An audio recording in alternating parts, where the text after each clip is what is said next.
આજકાલ ડિજિટલ યુગમાં છેતરપિંડીના બનાવો પણ ઘણા વધી ગયા છે. ઠગ તમારા જ પાન નંબર પર તમારી જાણ બહાર તમારા નામથી લોન લઈને પૈસા ચાઉ કરી શકે છે.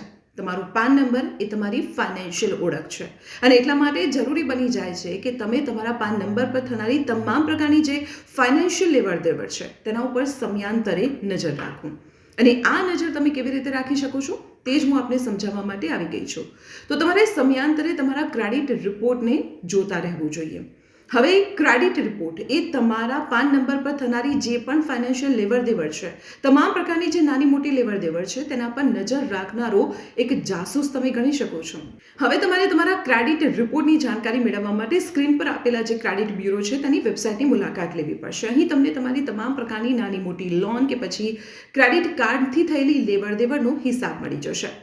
આ વેબસાઇટ પર તમે તમારો પાન નંબર અને તમારો મોબાઈલ નંબર એડ કરશો. આ સાથે તમે ફ્રીમાં તમારો ક્રેડિટ રિપોર્ટ ડાઉનલોડ કરી શકશો અને તેમાં તમે જોઈ શકશો કે તમારા નામે કઈ નાની મોટી લોન ચાલી રહી છે, તમારી ક્રેડિટ કાર્ડની ક્યાં લેવડ દેવડ થઈ છે અને ક્યાં ક્યાં તમે ક્રેડિટ ઇન્ક્વાયરી કરી છે તેની તમામ હિસ્ટ્રી તમે અહીં જોઈ શકો છો. જો તમારા ક્રેડિટ રિપોર્ટમાં તમને કોઈ ખોટી લોન કે ખોટી એન્ટ્રી થયેલી દેખાય તો ગભરાશો નહીં.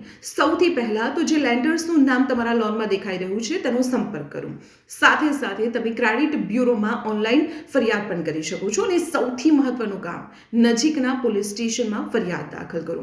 આ પ્રકારની જે ખોટી એન્ટ્રી ખોટી લોન છે તે તમારા સિબિલ સ્કોર પર નેગેટિવ અસર કરી શકે છે અને એટલા માટે જ સતર્ક રહો. અને આવી જ મહત્વપૂર્ણ ઇન્ફોર્મેશન માટે આપ જોડાયેલા રહો સંદેશ ડિજિટલ સાથે.